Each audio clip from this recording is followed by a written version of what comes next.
Buenas tardes. Vamos a continuar con la jornada número 8 de la Cátedra de la Academia Nacional de la Ingeniería del Hábitat, edición 2024. Los grandes retos de la ingeniería del hábitat en Venezuela. Estamos completando con la charla que viene a continuación, denominado Urbanismo Regional Incierto en Venezuela, Gobierno, Infraestructura y Ambiente, la segunda de las tres jornadas relacionadas con el módulo 3, que se denomina Transporte y Ciudades Inteligentes. Esta charla estará a cargo del doctor Fabio Capra Ribeiro, quien es profesor asistente en la Escuela de Arquitectura de la Louisiana State University en Estados Unidos. Es arquitecto de la Universidad Central de Venezuela, con doctorado en urbanismo por la Università IUAV di Venecia, Italia. Exdirector de la Escuela de Arquitectura Carlos Raúl Villanueva de la Universidad Central de Venezuela. Es autor del libro que lleva el mismo nombre de la charla que veremos hoy, publicado en idioma inglés. Sus investigaciones se enmarcan en temas de justicia social, espacial y medioambiental. La charla Urbanismo Regional Incierto en Venezuela, Gobierno, Infraestructura y Ambiente explora los cambios que enfrentan las ciudades cuando se convierten en metrópolis, formando regiones en expansión y sus potenciales problemas. La presentación se concentrará en tres áreas metropolitanas ubicadas en la región centro-norte de Venezuela, que son Caracas, Maracay y Valencia. Se trata de un estudio necesario en las regiones urbanas de Venezuela, que será también de interés para estudiantes, académicos e investigadores en ingeniería y arquitectura, planificación y afines, especialmente en América Latina y también en el resto del sur global. Me satisface presentarles al doctor Fabio Capra Ribeiro.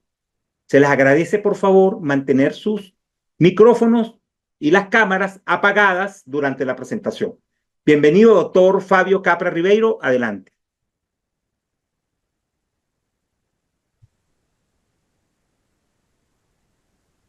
Perfecto, muchas gracias.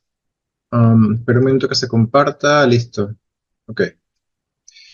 No, muchas gracias por la invitación. De verdad me alegra mucho estar aquí nuevamente contribuyendo con esta cátedra, que la verdad me parece una oportunidad excelente de hacer llegar muchas cosas que están pasando y de las cuales si no, uno no se entera de todas las cosas que están haciendo tantos académicos e investigadores interesantes que tenemos en el país y más allá. Como decía en la presentación, esta charla se denomina Urbanismo Regional Incierto en Venezuela y a ver, básicamente es el resumen del libro que publiqué hace ya algunos años, tiene como 3 años, que a su vez es el resultado de lo que fue digamos, mi tesis doctoral en el doctorado de urbanismo. Este trabajo se enfoca en lo que es la región del centro norte de Venezuela, que, digamos, básicamente constituye o reúne lo que es Caracas, ciudad capital. Déjenme cambiar esto, algo que se vea. Esto. Caracas, ciudad capital, Maracay y Valencia, y lo que estas tres ciudades son o potencialmente pueden llegar a ser. Este trabajo inicia o se empieza a consolidar en la Trienal de Investigación de la FAU en el 2017, en donde básicamente profundizaba sobre lo que era el trabajo de Marco Negrón con respecto a esta región, el cual, digamos, tuvo grandes aportes entre los 80 y 90, pero luego a partir del año 2000 hay como un gran gap, hay un vacío, no hay aportes, no hay avances, o por lo menos no encontré ningún avance sobre esta región que en términos, eh, digámoslo así, urbanísticos, territoriales. Entonces me interesó mucho el tema, empecé a trabajar ahí, conecté, digamos, a través de Marco, conecté con dos geógrafos de la Universidad de Mérida, Nubis Pulí y Carlos Amaya, quienes habían también trabajado en el tema. Y a su vez, con algunos papers que ellos habían escrito, logré conectar con lo que para mí es la fuente inicial de esta investigación, que es una publicación de Luis Fernando Chávez de 1963, también de la Universidad de Mérida, en donde él ya refiere a la configuración regional urbana de esta área central del país.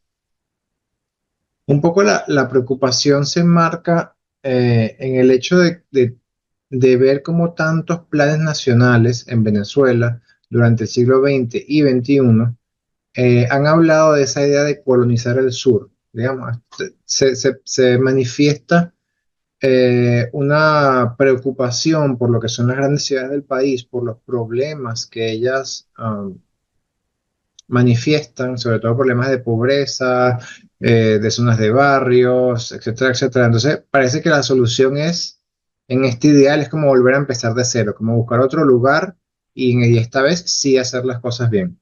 Por alguna extraña razón, digamos, no somos capaces de reconocer los grandes fallos y lo mal que lo hemos hecho en los intentos que hemos tenido como para pensar que por empezar de nuevo las cosas van a salir mejor. Y además digamos, de lo que eso implica, también eso tenía que ver con una tendencia que marcó también la segunda parte del siglo XX, que no fue solo en Venezuela, sino en gran parte de América Latina, dirigido también, hay que decirlo, por instituciones internacionales como el Banco Interamericano de Desarrollo. O sea, digamos que en ese momento el estado del arte pensaba o se creía que sí, que se podía reiniciar en otro sitio, pensar en una ciudad de cero y hacer que funcionara mejor. Y bueno, y de ahí Brasilia. Brasilia es parte también de esa tendencia de pensamiento que, bueno, se ha demostrado hoy en día que está la parte diseñada y está la parte no diseñada. Digamos, la ciudad no se puede diseñar formalmente, sino más bien, sí decirlo, conceptualmente. Entonces, un poco, como les decía, esta idea de colonizar el sur como un territorio virgen, de alguna manera, se, se buscaba oponer, ¿no? A todos estos problemas que sabemos que tenemos en las grandes ciudades del país.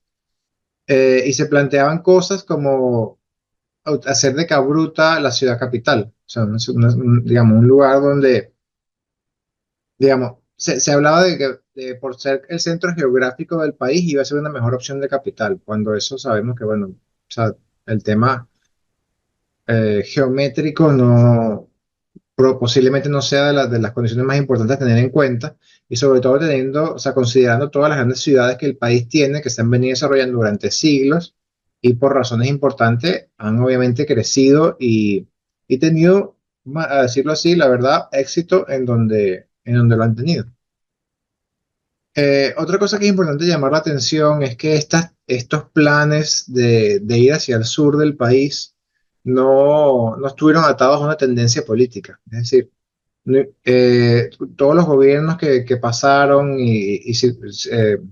algunos cíclicos, otros no, durante el siglo XX, así como también los que han estado gobernando en el siglo XXI, todos ellos comparten la misma tendencia. O sea, el cambio político, el cambio de pensamiento político no implicó un cambio de visión con respecto a lo que sería el país o lo que podía ser el país.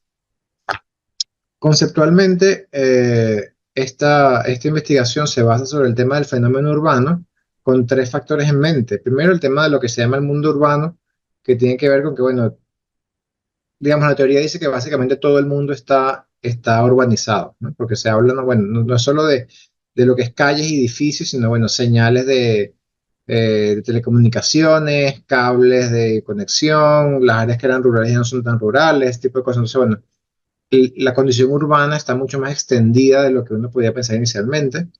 Luego se habla de la idea del urbano como un motor económico, social, cultural, y se opone a lo que en nuestro país ha sido, y en gran parte de América Latina, la explotación de recursos naturales como el motor de desarrollo del país. Es decir, bueno, más bien vamos a utilizar nuestro potencial por estar ocupando densamente un territorio, estar juntos, poder pensar y compartir ideas, y hagamos de esas ideas el motor del país, del desarrollo. Y luego el tema de la región urbana, que es un paso más allá de la ciudad metropolitana, que generalmente significa la unión de varias ciudades metropolitanas en una idea, en un ámbito que sobrepasa la condición de un estado o de un par de estados. Dentro de ese tema, el enfoque que se da en el trabajo son tres: gobierno, ambiente y infraestructura. Gobierno y ambiente y infraestructura lo verán más adelante. Básicamente el trabajo que se hizo de entrevistas y método Delphi, un poco fueron como los temas claves que las personas que entrevistadas para este trabajo señalaron. Y luego el tema de ambiente yo lo quise incluir porque básicamente no aparecía por ningún lado. O sea, todas las discusiones que yo he tenido para llevar esta investigación, el tema del ambiente siempre era como lo olvidado, evidentemente, en una condición de crisis, donde, bueno, todo nos preocupa, todos estos problemas nos están comiendo y, bueno, el tema del ambiente se nos olvida un poco. Y luego eso, bueno, se aborda a través de dos ideas. Una idea es la condición urbana heterogénea, que bueno, en cada ciudad, cada conjunto de ciudades, cada caso necesita una atención específica y no hay soluciones homogéneas para diferentes casos. Y luego el tema de la perspectiva territorial o perspectiva espacial, que lo que busca es, antes de planificar, pensar cuáles son los escenarios de futuro que tenemos por delante y en función de eso, qué podemos planificar. Algunas de las dificultades que seguramente para ustedes serán mucho más claras de cuando yo presento esta charla en otros países, en otros contextos, tiene que ver con las dificultades de investigar en Venezuela. Entonces, bueno, yo siempre señalo la falta de información, la información que no ha sido actualizada, la censura, sobre todo, digamos, con temas así delicados de política, etcétera, etcétera, la manipulación de la información, sobre todo por entidades que, digamos, que deberían ser la fuente principal de la información. Y otro tema importante que es la ausencia de estudios regionales, digamos que hubo algunos casos, cierto, en la historia de Venezuela, pero generalmente el tema se enmarca como en la división política, o son planes para municipalidades, o planes para el Estado, o planes para... Pero el tema de esta condición regional urbana no se aborda demasiado. Brevemente, la metodología que se llevó adelante incluyó una búsqueda documental, que fue la parte, digamos, central y de punto de partida. Luego, una serie de entrevistas a una gran cantidad de expertos de diferentes áreas. Y luego un método Delphi. Entre este punto 2 y punto 3 se involucraron a más de 40 expertos en diferentes áreas de desarrollo, que fueron las que, digamos, nutrieron esta investigación. Un método Delphi, si no están, si no lo tienen fresca la idea o no lo han escuchado antes, básicamente lo que implica es digamos, por escrito, se pasan unas preguntas a las personas que van a participar, pero esas personas no saben quién más está participando. Uno envía esas preguntas, esas personas llenan ese formulario, responden y uno analiza los resultados de esas respuestas. Luego genera, digamos, como muestra cuáles son los resultados, las tendencias, etcétera, y las vuelve a mandar a esas personas para que validen si están de acuerdo, si no están de acuerdo, que les parecen que va en la dirección correcta, que no. Y así uno tiene feedback y de ese ir y venir, pues entre todos van perfilando eh, cuáles son digamos, las tendencias más que podrían aproximarse a lo real o a lo que ellos consideran que es más apropiado. Una de las ventajas de este método es que se rompe lo que puede pasar cuando se tienen como mesas de discusión que tienen que ver con los liderazgos de ciertas personas que se sobreponen a los demás y por X o Y razón no todos manifiestan lo que piensan o empiezan a alinearse unos con otros como naturalmente, mientras aquí cada uno literalmente expresa su opinión porque no sabe qué es lo que los demás están aportando. Un poco, bueno, los pasos intermedios, pero eso no es tan importante ahora. Otra cosa importante que incluyó esta investigación tiene que ver con toda la parte de mapas y construcción de mapas. Por lo mismo que hablaba antes del tema de la dificultad de acceder a la información, muchas veces cuando actualizado o no está esa información, se hubo un proceso de construir literalmente todos los mapas que se utilizaron en esta investigación y que fueron también una parte que nutrió bastante los resultados a los que se llegaron. A ver, algunos ejemplos de eso son, bueno, aquí traje algunos de estos dos primeros. Este primero no es más que la demostración un poco de la complejidad de esta región urbana. Aquí evidentemente vemos Caracas, Guatires Guarena, Valles del Tuy, la zona de Vargas. En líneas gruesas vemos o sea, lo que son los diferentes estados: Distrito Capital, Estado Miranda, luego bueno, Aragua, Carabobo, Maracay aquí, Valencia, entonces pueden ver, digamos, las líneas gruesas hacen ver cómo este sistema participa de varios estados diferentes y luego las líneas blancas más finas señalan los diferentes municipios. Entonces, bueno, pueden ver que hay decenas de municipios que están involucrados dentro de este sistema eh, que podría, y si siguen con, o se alinean con la teoría que yo, o con la idea que yo presento en este trabajo, que podrían entenderse como una entidad que en muchos sentidos se trabaja en conjunto, pero que a su vez está muy fragmentada. Eh, otra, Otro mapa que para mí es interesante es el tema de la cobertura de telecomunicaciones 2G, 3G y 4G. Evidentemente que eso, una de las cosas que ayuda a entender es la configuración de los ámbitos más, de los espacios más densos, porque precisamente son los que están más cubiertos, pero a la vez nos permite leer como otras capas de información que no son las que vemos, digamos, en una fotografía o en una representación geográfica tradicional de lo que estos espacios son. Otras condiciones a tomar en cuenta, quiero que lo veas el mismo del anterior, pero aquí arriba tenemos todas las que son las áreas protegidas.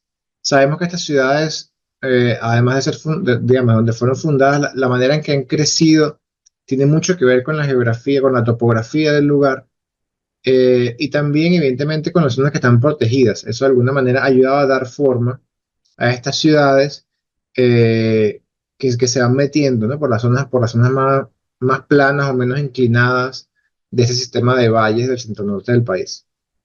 Luego hay un tema relacionado con la infraestructura, en este caso de arriba es todo lo que tiene que ver con el sistema de autopistas y carreteras, que un poco habla de, bueno, las conexiones físicas que existen y de posible desplazamiento entre uno y otro son muy claras, pero a su vez digamos, no hay sistemas paralelos, como un gran sistema central del que, bueno, depende esta configuración regional y como sabemos muy bien, cuando falla, pues bueno, genera muchos problemas porque no hay otras vías que puedan ayudar.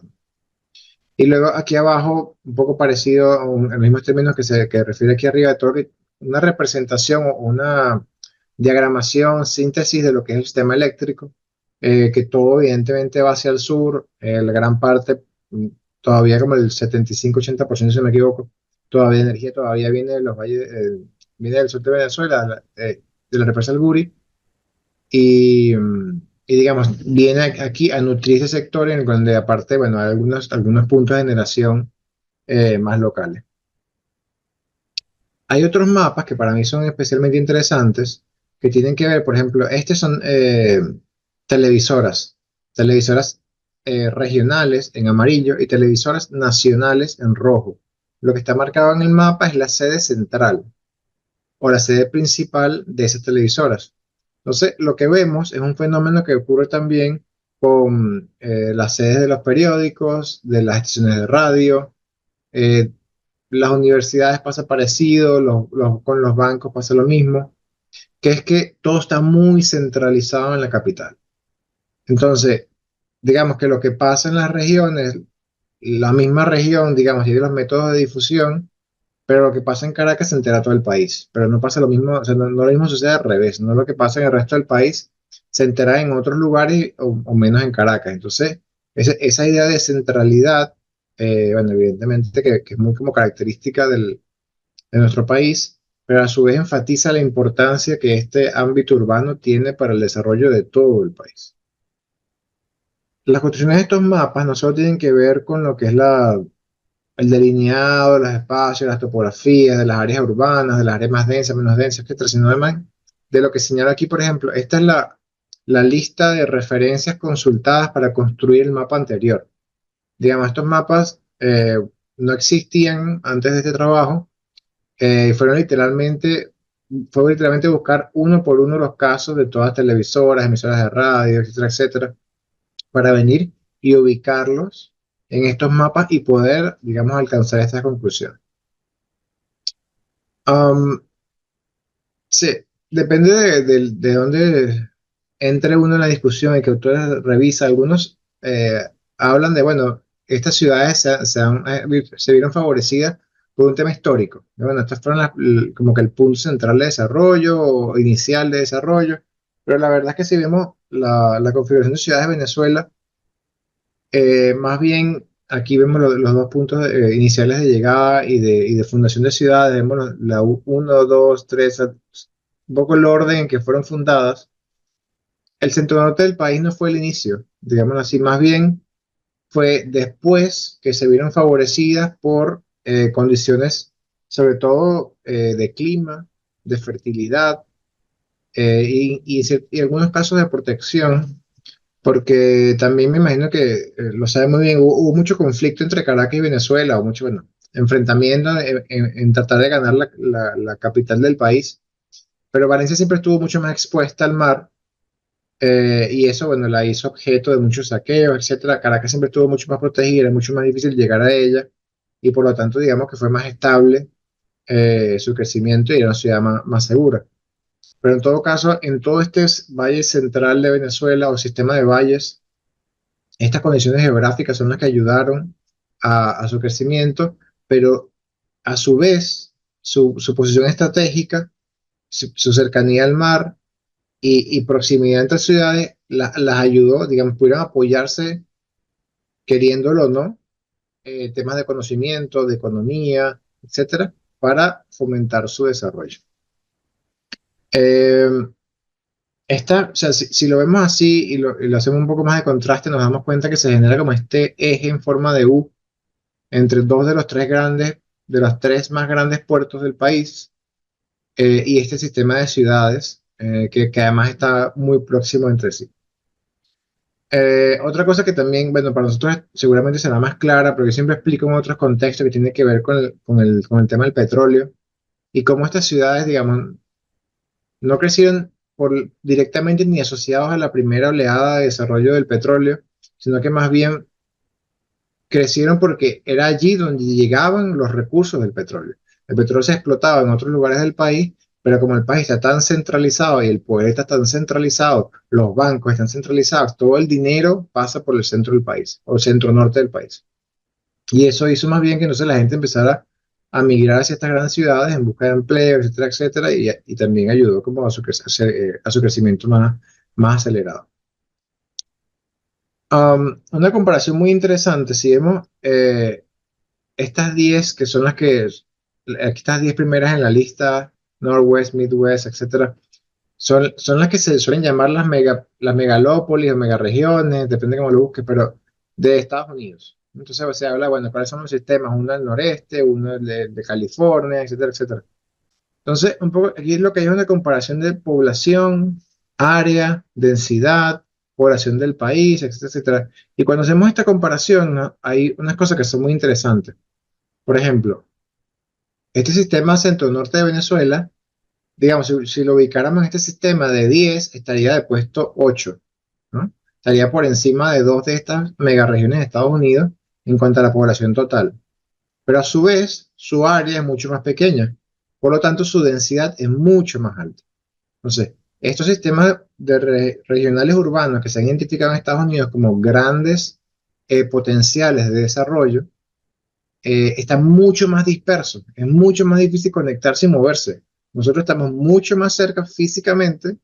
Lo que necesitamos son infraestructuras que nos permitan movernos más rápidamente entre lugares y a la información también más rápidamente para que esto ayude, digamos, a la evolución de estos lugares. Y otra cosa importante es que, bueno, estos sistemas reparten, digamos, la población, el porcentaje de población del país entre varios casos, mientras que aquí tenemos casi un tercio de la población del país concentrada en un solo, entre comillas, lugar. Eso nuevamente se enfatiza un poco la importancia que él tiene dentro del sistema nacional. Otra cosa que es interesante tener en cuenta es aquí lo que vemos como la línea negra que va creciendo y se estanca, es el distrito capital. A partir de los 70 básicamente no crece más.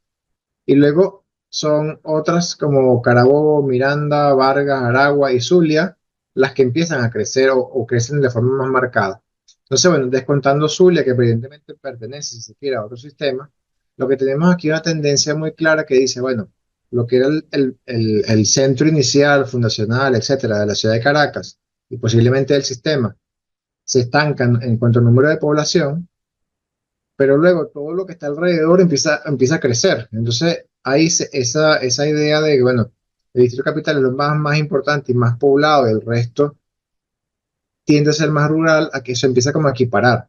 Todas las áreas alrededor se empiezan a desarrollar más rápidamente y así tenemos o condición que aporta a la formación de un sistema regional y no un sistema de una ciudad única.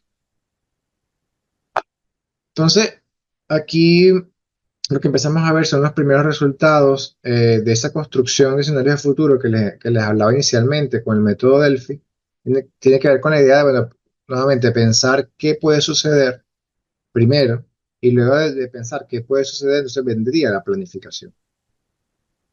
Lo que vemos aquí son tres condiciones, el futuro que llamamos así tendencial, que es en teoría hacia dónde van las cosas, un futuro optimista y un futuro pesimista. Estos resultados que están aquí son los resultados del método Delphi, de todas las aportaciones de las personas que participaron. Entonces vemos que, por ejemplo, aquí en palabras claves, los temas más nombrados, economía, infraestructura, salud, política, petróleo, aquí vemos las veces que fueron nombrados y luego, bueno, cuál es la relación con el total, etcétera.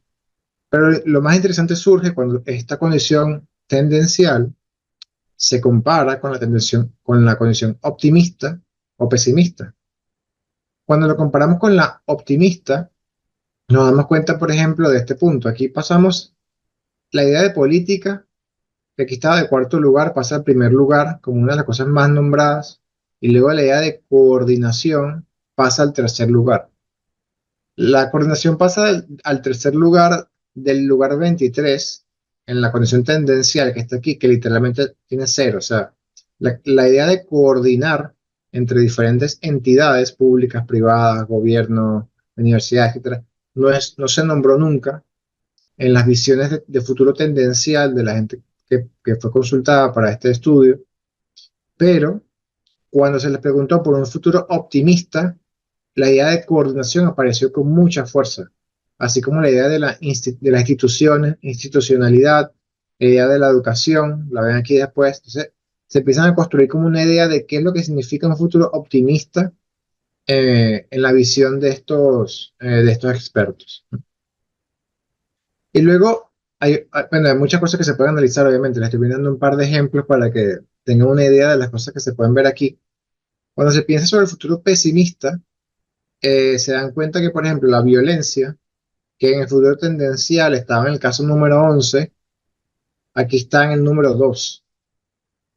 Entonces, también igual la diáspora también pasa del 11 al 5. Entonces, un poco y leyendo, esta es la parte más cuantitativa, pero leyendo los comentarios de las personas que participaron, lo que diferencia el futuro pesimista del futuro tendencial, aunque el futuro pesimista tiene problemas políticos, económicos, etcétera, es eso, es la violencia. O sea, había mucho miedo a temas de terrorismo internos, había mucho miedo a temas de guerras internacionales, en donde Venezuela se viera como involucrada, o etcétera. Entonces, parece que la pieza que hace que la cosa empeore significativamente está asociado a la idea de la violencia. Esto es la fase uno de consultas del Delphi. Luego, a partir de aquí, se hacen unas consultas mucho más específicas. Aquí están un poco listados cuáles fueron esos temas, pues, temas de infraestructura, de gobierno y de ambiente, por ser los temas centrales del trabajo, porque evidentemente que había muchas otras cosas que fueron exploradas en esas consultas, pero en función del tiempo y la posibilidad, pues me enfoqué en esas tres áreas. Y aquí básicamente lo que vemos en colores representados son de estas condiciones, por ejemplo, la infraestructura del país decae y se deteriora.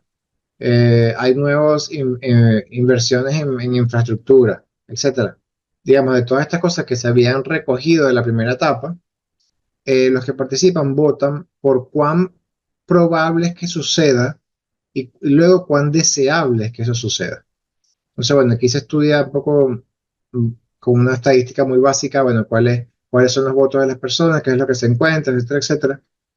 Y lo que nos damos cuenta cuando analizamos estos resultados en términos generales es que si ven del lado izquierdo todo lo que es más probable que tiende a ser más verde, en el lado derecho es menos deseable, tiende a ser un color casi naranja, mucho más oscuro, mientras que ocurre lo opuesto. Las cosas que son menos probables que sucedan, que están generalmente en amarillo, son mucho más deseables. Entonces, eso lo que dice, en pocas palabras, es que las condiciones probables que probablemente van a suceder son las que no queremos y las que son menos probables que sucedan son las que sí queremos. Un poco eso, en términos muy claros y en una, digamos, una comprobación científica demuestra que el futuro hacia el que nos dirigimos y hacia el que estamos construyendo no es el futuro que deseamos, ¿no? Y un poco esa distancia entre un escenario más optimista y pesimista se dibuja aquí un poco en números y en colores. A partir de estas ideas generales, yo lo que hice fue asociar todas las ideas digamos, que estaban conectadas entre sí por diferentes variables. Por ejemplo, este ejemplo que les traigo, lo que hace es listar todas las variables que estaban al tope de la probabilidad. De forma de decir, bueno, si estas son las que son más probables de todas, seguramente me ayudarán a construir ese futuro al que realmente parece que nos dirigimos. Entonces, bueno, aquí un poco se analiza cuál es la dispersión de esos resultados, las tendencias. También se darán cuenta que en el tema de probabilidad, los votos son, digamos, hay significativas diferencias, mientras que en temas de deseabilidad parece estar mucho más claro, o sea, es mucho más uniforme la respuesta que se da. Entonces, otra cosa que me dice eso es que no estamos tan seguros de qué es lo que va a pasar, pero sí estamos muy claros con respecto a qué es lo que queremos que pase. Entonces, eso para mí también es muy llamativo, porque quiere decir, bueno, que digamos que sabemos hacia dónde queremos ir. Otra cosa importante que en otros contextos no tiene mucho significado, pero que para nosotros en Venezuela es muy significativo, en esta encuesta participaron personas de diferentes tendencias políticas y de diferentes áreas del conocimiento. Y ver coincidencias tan marcadas, pues realmente me parece muy, muy llamativo.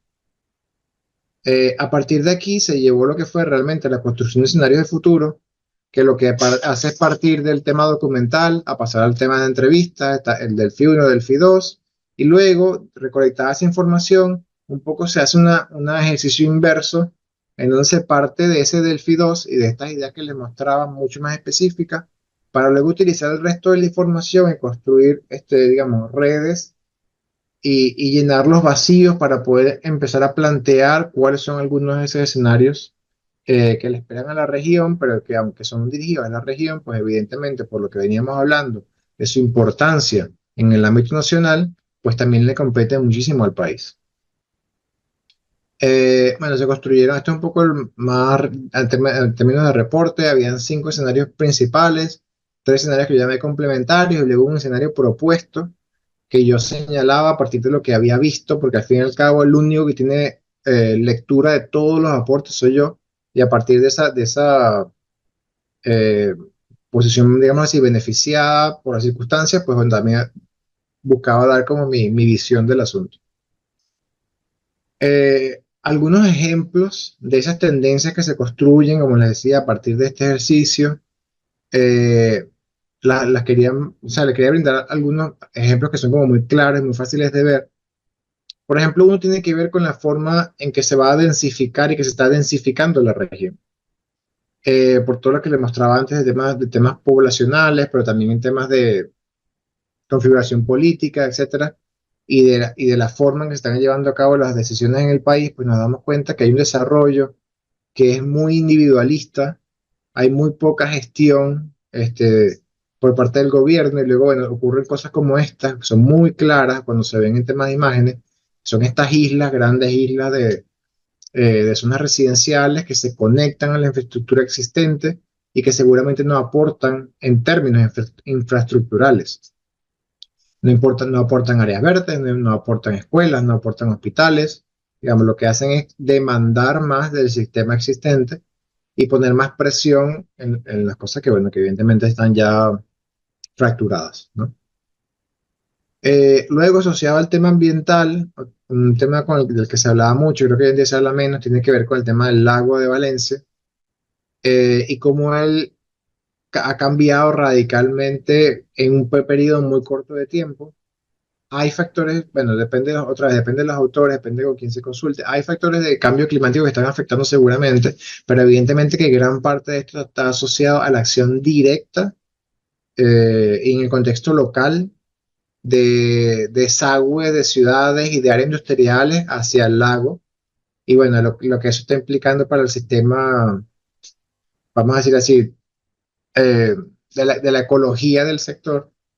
Bueno, además de muchas decisiones erradas que se han tomado con respecto al lago, pero en todo caso, esta es otra tendencia muy clara, que además el lago está consumiendo primero lo que fueron muchas de las áreas agrícolas, que además por otro lado se han ido colonizando por el progreso de las áreas urbanizadas, y o sea, son las que, digamos así, más se han perdido.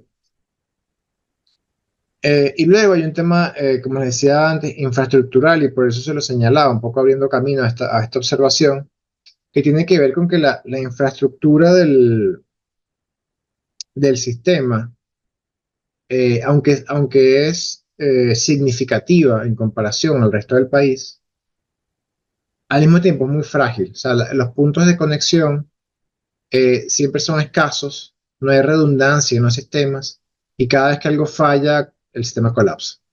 Entonces, eso también, digamos, es muy difícil pensar en un posible avance sobre un sistema con esa fragilidad.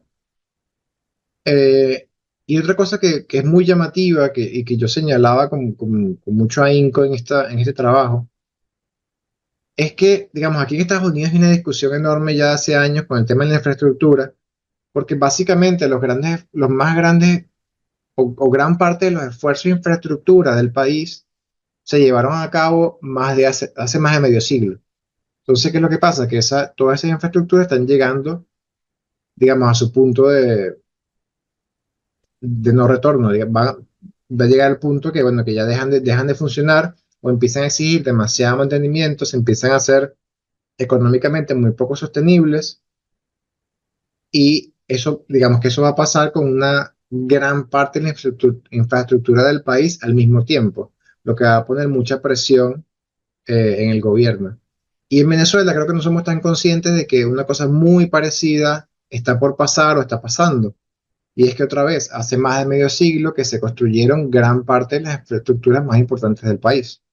Entonces, ahora evidentemente, aunque estamos aún viviendo de esa herencia, pues bueno, esa herencia no quiero decir que va a colapsar, pero se va a ver muy comprometida, no solo porque sea bien o mal mantenida, sino porque naturalmente, o sea, no fue diseñada, pero esa era su vida que le fue contemplada inicialmente, y para la cual pudimos diseñar y construir un momento. Entonces, vamos a enfrentarnos un poco a ese muro, y, y es delicado pensar que, bueno, que eso puede sumarse a todo lo que está pasando.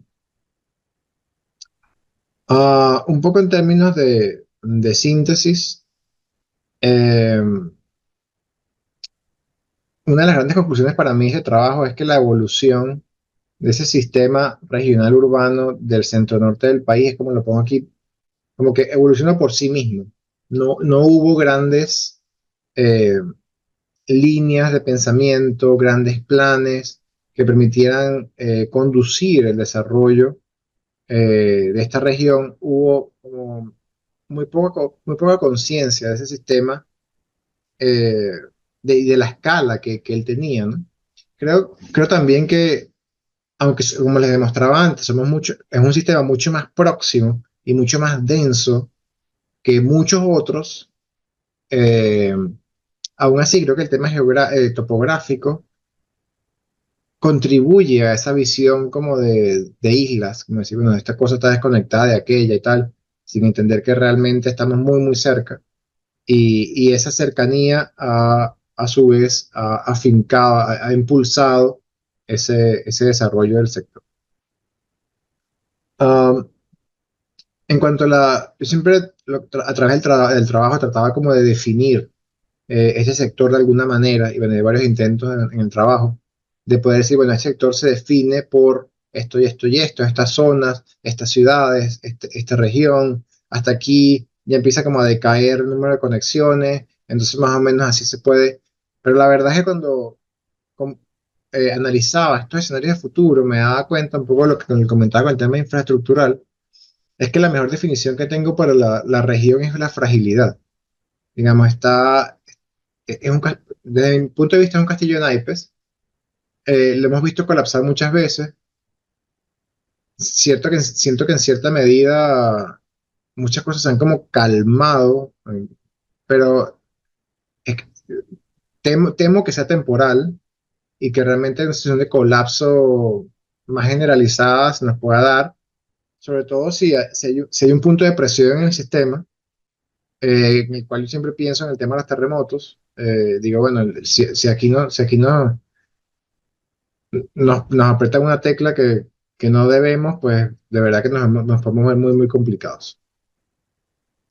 Y luego, bueno, vamos a decirlo así, el principal motivo de este trabajo y todo estos esfuerzos de varios años tuvieron que ver con que yo veía la condición en Venezuela tan complicada, tan compleja, que es imposible, ¿sabes? Si nos comparamos con otros países en donde, bueno, se construyen unos escenarios de futuro, hacia dónde quieren llevar el país, y en función de eso hay una planificación y ejecutar paso tras paso y tratar de ir hacia allá. En Venezuela la cosa es como tan caótica que parecía muy difícil pensar que podíamos diseñar o coincidir en alguna de esas características del futuro. Pero la verdad que una vez hecho el trabajo, digo, bueno, ese futuro no es tan incierto. No es tan incierto como yo pensaba, porque cuando consultas a todos estos grandes pensadores y ves tantas coincidencias, dices, bueno, la verdad que es mucho más claro de lo que podía yo pensar al inicio. Um, ya casi cerrando, hay unas imágenes que yo siempre muestro también porque, bueno, porque explicar lo que pasa en Venezuela es casi imposible en otros lados, ¿no? Eh, Esta tiene que ver con el tema de la inflación, que hoy en día, bueno, otros países, Medio Oriente, Argentina, se han visto atacados por el tema de la inflación y ahorita hoy en día es un poco más fácil hablar de esto, pero antes hacía, no sé, 10 años esto era como imposible que mucha gente entendiera y, bueno, un poco graficar eso. El tema del aislamiento, vamos a decir, de los gobiernos más recientes que buscan como desconectarse de las redes internacionales que existen, eh, es llamativo, ¿no? Porque parece ir como a contratendencia de muchas cosas que están pasando en el resto del mundo, en donde más ahí se buscan como construir alianzas y tal, y aquí, bueno, aquí parece que vamos en la dirección opuesta. Luego está todo este tema, vuelvo a hacer énfasis que tiene que ver con el sistema infraestructural y lo que eso implica para la población. Yo les decía que parte de la idea de este trabajo era hacer un cambio y decir, bueno, no basemos la economía del país en la explotación de recursos naturales, que además es lo menos sostenible del mundo, sino vamos a construir el desarrollo del país a través del solo hecho de que somos muchos y estamos muy cerca. Y eso solo en el compartir, en el hablar, en el debatir, en el discutir, generará las ideas, las patentes, los diseños, las soluciones para los problemas que tenemos. Pero claro, esa comunidad debe existir sobre una plataforma que le permita eh, pensar, ¿no? Y eso, bueno, eso implica que, digamos, tú no puedes tener hambre, ¿no? Para pensar, tú no puedes tener, no te necesitas tener luz para poder, digamos, en esta vida contemporánea que llevamos sin energía es muy complicado. Si no tengo acceso al agua potable, o sea, si no hay unas cosas, unos puntos muy básicos, dice, bueno, ¿cómo hacemos para pensar en la Venezuela del futuro si no podemos cubrir las cosas más básicas de la población? Un poco hacer el énfasis en esas cosas, ¿no? Luego, bueno, todo este sistema de violencia y de temas de gobiernos y para gobiernos, y estructuras y para estructuras, que duplica y genera como redes tan tan complejas y a veces o sea, e innecesarias, y en lugar de, digamos, de apoyar a las estructuras existentes, a los ministerios existentes, siempre hay como esa idea de construir sistemas paralelos y enfrentar la población y limitar la expresión de las ideas, cuando más bien al contrario, las ideas son las que, como les decía antes, creo que nos pueden sacar un poco de este asunto. Ahora sí, última diapositiva. Un poco para, en términos más generales, cuando uno habla de tendencias de futuro, generalmente este es el presente y tú dices, bueno, el futuro tendencial suele señalarse, bueno, hacia adelante, generalmente horizontal, ¿no? Como hacia dónde vamos por inercia. Y luego, bueno, el optimista, que mejora, y el pesimista, que evidentemente no es el caso contrario.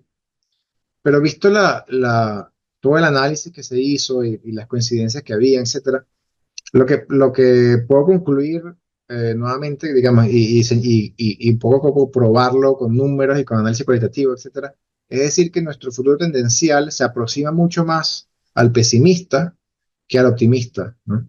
Y más bien no está en el medio entre los dos, sino que está muy bien bastante hacia abajo. Y otra vez estas cosas para mí son muy interesantes, porque una cosa es lo que uno habla, digamos, informalmente, y lo que todo el mundo cree, entre grandes comillas, y luego está el hecho de, bueno, haber pasado por el esfuerzo y por el tamiz y por la idea de construir y de entender y llegar a una conclusión y decir, bueno, sí, la verdad es que esto puedo decir que un poco que vamos hacia esta línea. Entonces, bueno, evidentemente que es tan preocupante como sabemos que es, o tal vez más. Pero en todo caso, y para cerrar, lo que creo que es importante sacar como conclusión es que hay un enorme potencial en, en la densidad y eh, en el gran énfasis de infraestructura que se ha desarrollado en estos ámbitos del país, que además están apoyados por unas condiciones medioambientales maravillosas, que son un gran beneficio y que la verdad lo reconocemos, pero no nos damos cuenta de lo importante que es. Y digamos, estamos bastante claros en lo que queremos que pase con el país. Ahora, el problema de cómo llegamos hacia allá parece tonto decirnos si estamos de acuerdo hacia dónde queremos ir, pero yo creo que eso una evolución inmensa. Decir, bueno, sí, la verdad es que estamos mucho más de acuerdo hacia dónde queremos que vaya el país de lo que pensábamos. Ahora, bueno, aunque lo manifiesten, había voz o no, pero sí están de acuerdo. Eh, Ahora, el cómo llegar hasta ahí es donde empieza a jugar un rol importante en la planificación, pero la planificación debe ser tomando en cuenta ese hacia dónde queremos. Y no es la planificación en función de cumplir o parchear cosas, sino tener un objetivo, una visión de país que es más grande y trascendental de lo que pueda pasar en un ciclo de gobierno, no solo hacer referencia a lo reciente, sino que amarrarse ese ciclo de gobierno de 4 o 5 años que pasa aquí, pasa en todos lados, en donde se renuevan los planes cada vez, se empieza todo de cero, etcétera, etcétera, y lo que se hace es quemar los esfuerzos en lugar de construir y buscar llegar más lejos. Eso es todo, gracias.